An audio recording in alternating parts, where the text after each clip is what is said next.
Hello, we want to welcome you to our show today, the SunnySide Community Voice. We're back in the studio this week, and this week we've got a hot topic. This is election year, and there are some things on the ballot that we need to be concerned about. We need to really take a look at and pay close attention to what we're voting for. Today, our show is going to be about the HISD school bond. And with us today, we have our pastor here to my right. Pastor James Nash is our CEO. We have our co-host, Ms. Versi Green. And we have our guest today, Mr. Travis McGee, who is a great activist for our children. He's very passionate about what's going on with our children and what's going on within HISD. So first, we're going to have Pastor kind of welcome Mr. McGee here with us, and then we'll just start our discussion. Okay. Let me first say to Travis, certainly appreciate him coming, being with us on this day. He's very passionate, very articulate in how he presents this bond program. We got several bonds. We got the Metro bonds, city bonds, and the school bonds, HISD bonds, HCC bond.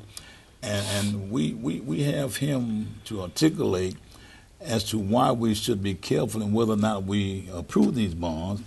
And I mean, what Travis does, he's using the material from HISD in order to let us know why we should be careful in supporting these bonds or not supporting them. So I watched him.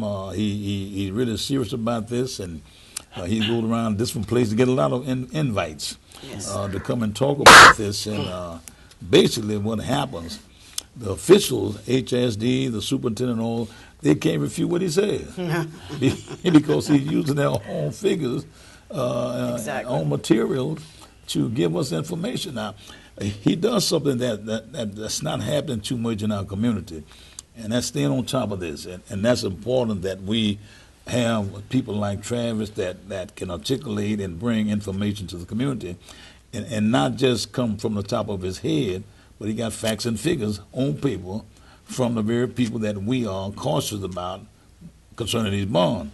So we're going to let Travis now come and... but before he comes, I don't want to cut you off. I want our co-host, Ms. Versi, to welcome Travis here with us. Thanking him for being here with us, because the show is basically what he's going to be giving us today. So we're going to get our little part in now, because he's got a lot of information that he wants to tell us. Ms. Bussey? I'd just like to say good afternoon to the audience, and we'd like to again welcome Mr. McGee here to the show. And as Ms. King said, he has lots of information because our children are very important. And I can see that he has our children at heart, and we want to know what's happening with the school bond, where are the funds going, or where could they be going, and what can we look for in the future with this bond if we are to support it. All right, Mr. McGee. Hey, I'm blessed to be here. I thank y'all for inviting me. Yes, these bonds are very important because it's about our kids. It's not about the dollar signs that this bond is going to generate, but it should be about our kids. We're going to start off with just the history of the bond. In 1998, the bond was approved for $678 million. In 2002, the bond was approved for $808 million. In 2007, the bond was approved for $805 million. That's a total of $2.3 billion. So our questions as taxpayers and voters is, what can you do with 1.9 that you could not do with 2.3? This is a question that we're going to ask HISD. Since then, we have been voting on false pretenses also, because in 2007, it's schools that was on this bond. The construction has not started, and some construction has not been completed, and some schools have even closed. Some of those schools have had bond money left, and still to this day, we still don't know where their money went. But if the money was voted on in SunnySide, the money should have stayed in SunnySide. It should not went back into the district. We had schools in the SunnySide area that could have used this money. Now, we for all the kids and not just some of the kids. If you look at it, now they're saying that the schools are in deplorable conditions right now, but if the schools are in such bad condition, why was the administration building built first? In 2006, it was just a 37-year-old building when you have schools almost 100 years old in HISD. Yeah. The old administration building was located at 3830 Richmond Street. The property sold for $38 million. The new Hattie Mae White building was built for $28 million. That's $10 million alone unaccounted for. In 2006, you could have built at least 3 schools for the amount they sold that property for. HISD is funded per student, not per administrator. Just last year, HISD fired over 700 teachers that they should not have fired. Just last year, HISD cut their budget by $20 million more than they should have, but yet and still 4 schools closed for less than 1% of the total of $171 million so-called shortfall. It's a myth that's going on that it was a budget shortfall, but when 70% of your tax dollars makes up HISD budget and less than 30% come from the state, I really can't say that was all the state's fault.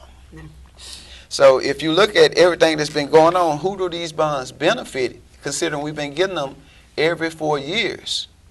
If you look at 2 districts alone, District 9 and District 4, which are mostly the black and minority district, black and Hispanic district, excuse me, they have combined received close to $600 million worth of the bond money, but have only built 15 schools since 1998. So I don't see schools averaging $40 million worth of construction. It doesn't make sense. It doesn't add up. So we have to use common sense when we go to the polls this time, because if they lied to us in 1998, they lied to us in 2002, they lied to us in 2007, I doubt they're going to start telling the truth in 2012. Okay. So as of 2010, December, they had 66 schools slated for closure or consolidation. That number dropped down to 37 as of March of 2011. From those 2 amounts, 80% to 90% was all African American or Hispanic schools. Every last one of them. B.H. Grimes, which is located in SunnySide, James Rose, which is located in SunnySide, both schools are closed. One school was recognized, one school was exemplary. So this is not about the kids learning either. It's about money. It's about the bond. It's about, we have to find out who are benefiting from these bonds, because in the last 14 years, it's obvious it has not been our kids. Right. I don't think a big, pretty building is going to educate our children. If that's the case, we all can leave our kids at home while we go to work. Now, if you think about it, it will make more sense considering 80% of HISD is economically disadvantaged, 60% is at risk that they will put trades and leave trades in the schools. Just 15% of HISD is gifted and talented. And the 15% of those who are likely to go to college, but in a perfect world, everyone's not going to college. No. The average homeless person have degrees, but they don't even have a wall to hang it on. But if a kid have a trade, he can be a productive, vital piece of our society. That's what we need. We need more common sense. If they want to increase graduation, they want to increase productivity with our kids, get rid of the standardized tests. Don't get rid of our schools. Don't close our schools. Improve our schools. Don't move our schools. Improve our schools. Each time it has been a bond, the aftermath has been school closures. As of 2010, we had 298 schools. Presently, we have 279 schools. That's 19 schools less than we had, meaning our taxes should have decreased, and the HISD budget should have been a surplus now. So it should not be. We should not be in the same predicament as the rest of the state of Texas or whatnot. Right. You know, one of the things that I don't hear talked about too much is the fact that if in fact if these bonds are approved, property taxes will go up, and you don't hear that being talked about too much. So it's going to affect the community more just building schools. Now again, we're talking about our kids. Well, let me throw this in because I saw last week a 10-year-old kid was put in juvenile detention for 2 days because he threw a plastic ball at a teacher. And now, to me, the school did not handle it right. A 10-year-old spending 2 nights in juvenile jail, the school should have handled that differently. So potentially what we're doing here is talking about our kids, is how do we get these kids that are at risk, that have behavior problems, and it seems like nobody's even embracing them. That's one of our calls for fighting this, because we don't make sure that elementary, high school level, whatever, we want to make sure these kids are not going from the schoolyard to the courtyard to the jail yard. That's what will happen if we're not careful. We're focusing a lot on the buildings, but not too much on the children that's in these buildings. And when we turn our back on our children, we increase in crime, because there's a potential that the same kid that they got locked up for 2 days, he might go from juvenile on this side of the street to the criminal court on the other side. That's right. It's important that we're concerned about our children. These beautiful buildings are going to sit there one of these days. The new one's going to have to be replaced. That's right. But we're not focusing on that, because now if student enrollment, if it's low, and that's the reason they're saying that they're building some of these buildings because of the school and student enrollment. Now, some of them have 300 and some students. Now, I met one of the principals, and she was projecting at her high school an enrollment of 500 students. And she's at 400 and some. She's short the 500 students. Now, what's going to happen if she doesn't get up to the projected number of students? So this thing is more than just saying, well, they put a beautiful building in the community. After a while, if they sit there long enough, it's going to cost money to tear them down. Yeah, you're going to have a blighted area until they tear them down. So in our community, we got to be smart enough to look at the big picture, the holistic picture. What is it? What school? Why our community picked to put new schools in it? Yes, because what they're saying is that, well, the school is 75 years old. Well, to me, if you got a new school with the same amount of students enrolled, you got a pretty building with the same amount of students. Mm-hmm. So what's going to happen then when the student enrollment doesn't pick up? Now, they're bragging about that the school's student attendance is low. Now, that's bragging in that. Mm-hmm. And that's, I guess, I don't know how that equates to building new buildings, mm-hmm. but they're talking about also about the dropout rate has dropped. Now, guess what? Every politician that run for office run off education. Mm-hmm. And the more they run off education, they talk about fighting school dropout. And the more they fight against school dropout, the more dropouts we got. Mm-hmm. Now, it was proposed that the teachers go into the community before Labor Day and knock on doors and try to convince the dropouts to come back to school. Now, what we're talking about here is programs being implemented in the schools, but what are the kids coming back to if there's no program for them? That's right. You leave in the same way you left, with nothing to motivate you to keep them in there. That's what that's our concern. And people say, well, why they fight them so hard? We're not fighting the bond itself. We're fighting about our students, our children, our future. Yes. We need to close some of these prisons. Yes. And get more school. That's what we're doing. Yes. I actually heard you say how some kids are not college bound. Every kid is not college bound. And I even heard the president last night saying, one of the young ladies in the audience asked, will I have a job when I get out of college? And I work with a lot of college graduates. Okay, I have 3 years of college, but I have graduated from college. Yeah. But I work with a lot of college graduates who could not find jobs because they don't have skills. You can go to college and get a degree, but they still looking for you to have skills. Yes, right. So it's no guarantee that they're going to get a job because they go, okay, how many skills do you have? What kind of experience do you have? They're looking for skills too. That's why I am thinking, and I hear what you're saying, they need skills. They need training skills in order to get ready for the work world. And I see that's what you're saying, and how can they implement that into the schools to help them be ready when they get out of high school. So if they do go to college, hey, I do have some training, I do have some skills, that when I get out of college, that, hey, I can get a job. Or I have some training skills here that I can get a job and take care of my family. Yes. I heard when we went to a town hall meeting I think you were there with us, Travis, and with that town hall meeting.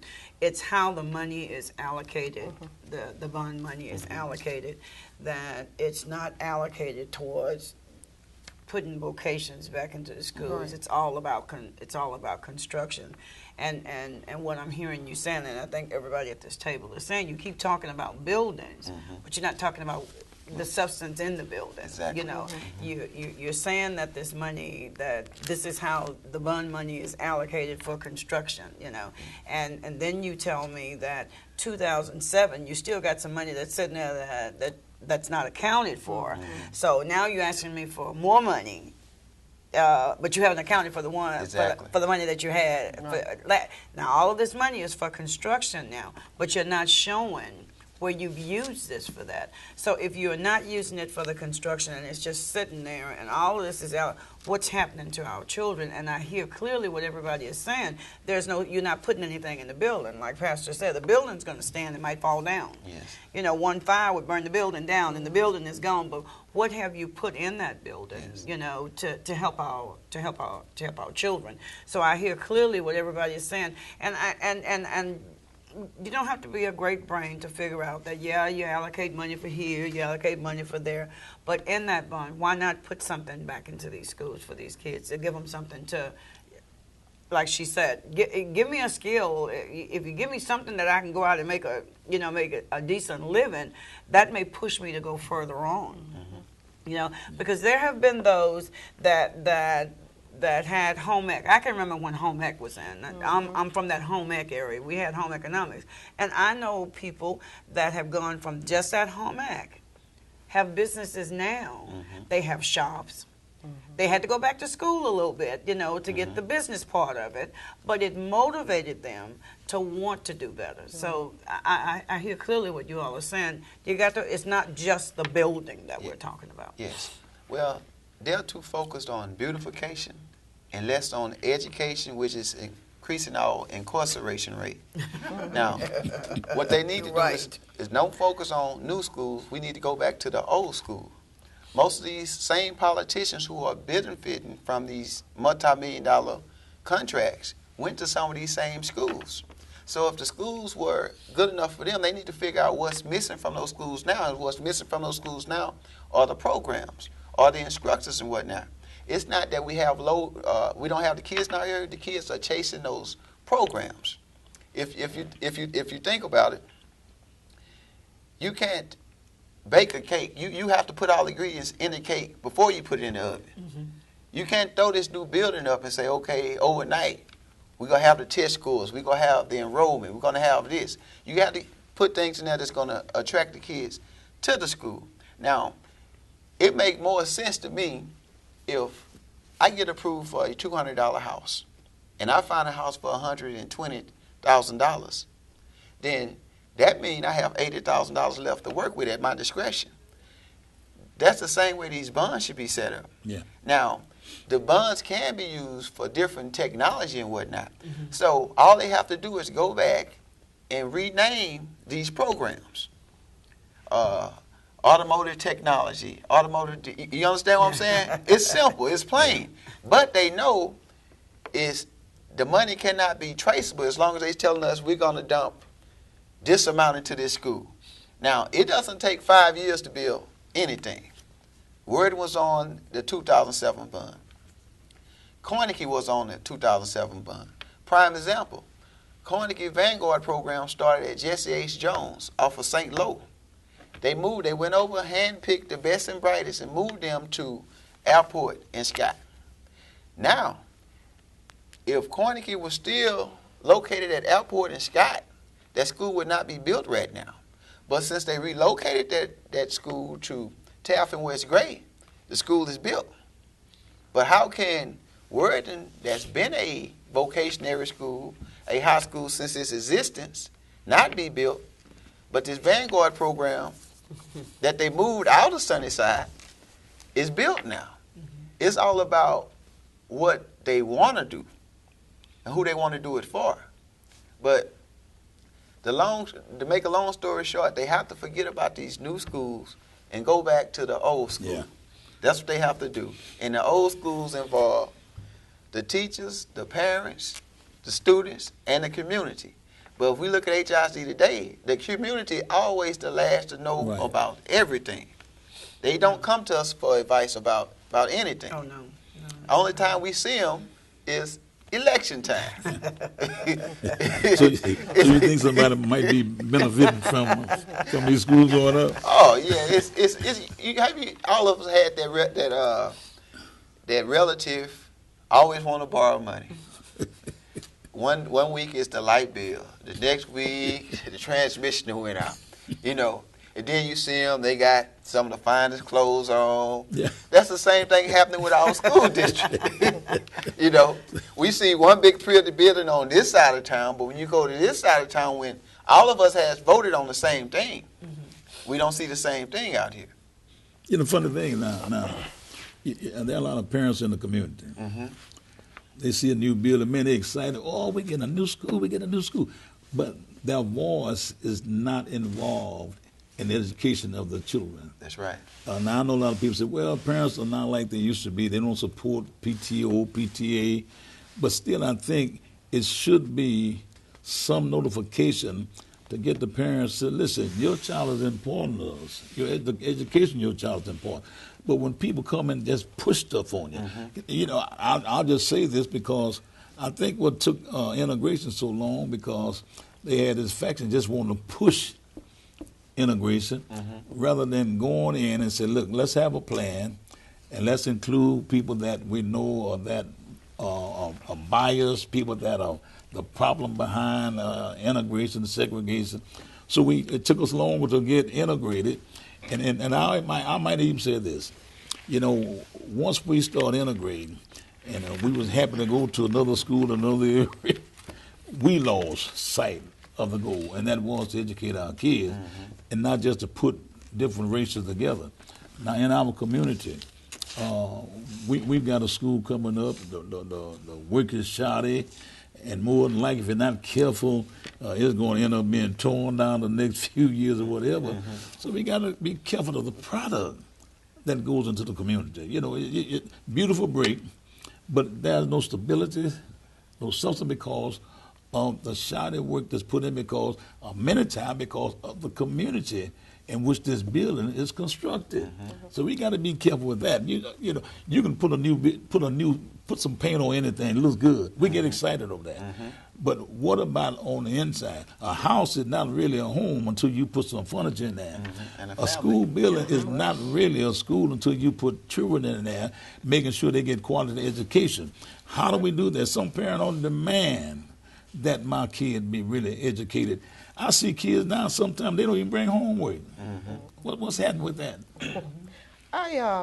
A particular school, I won't give a name, that had a principal, school had went into exemplary. They were exemplary school. Principal was doing a good job. Assistant principal were doing a good job. And I guess my question is, if the schools are doing good with the administrative staff that they have, why does the superintendent pull that principal, put someone else there that does not do a good job? It seems to me that they're looking for failure in our schools. When this school starts declining, instead of going back to where they were, I'm trying to understand that. Why are they doing that? And pull it when you're seeing this, and I'm seeing this in a particular school, that they pull, and you may know the school I'm talking. They pulled the principal that was doing a good job. They pulled the assistant principal that was doing a good job, that was going door to door, and did have a relationship with these students that helped brought some of those students back to the school. But they pulled and would not allow that particular person or that principal to continue there. But then they put another principal of a different nationality that the school is going wild right now. What? Keyword. What? Listen. Transparency. That particular principal administrator had a relationship with the community. Right. That particular principal administrator wanted the input of the community and not just HISD's agenda. Right. You understand what I'm saying? So if you don't carry their agenda out, then you no use to them. Like, they're playing right now. And I just like to be honest. Anytime you close down any school, your best interest cannot be the kids. It cannot be the kids. Our tax dollars are supposed to improve the schools, not close them, not move them. It's supposed to add to the school, not take away from the school. But take Worthing, for instance, take Sterling, for instance. If you're looking at in South Park and SunnySide area, the turnover rate for principals and whatnot has been ridiculous. It's been ridiculous. It has been That's my ridiculous. thing, ridiculous. And some of these people have had criminal records and everything That's right. else. And Right. HISD knew this. Yeah. The last guy that was at Sterling, he no longer worked at Sterling, but he's Because- still employed with HISD. Yeah. Because of something that But that we, he had. but the thing is, why is it that our communities are the only ones that give? We don't get the superior instructors That's right. in our area, but yet and still, they want to tell us that some brick and mortar is going to change everything around. The building don't make the school. The school, which are the kids, the family, the community, alumni, makes the building. That's what HISD is not understanding. Now, we all here are parents or have been parents at some point in time. Our kids came first, right? So for them, going back to this administration building, 300,000 square feet, how can you say that you putting the kids first, but you put this state-of-the-art building there? It's schools in our area don't have air conditioning and heating. Some of the water Mold. fountains don't work. Yeah. Mold and whatnot. Yeah. The foundation has dropped by 6 inches where you can see clear to the next. How can you say you putting the kids first, but the administration building came before our kids? They did not even vote on this money once they sold that property. They did not ask our permission for our money. So how can we trust anything they have to say? This has been, I mean, we're winding down now. Well, we could go on and on and on about this.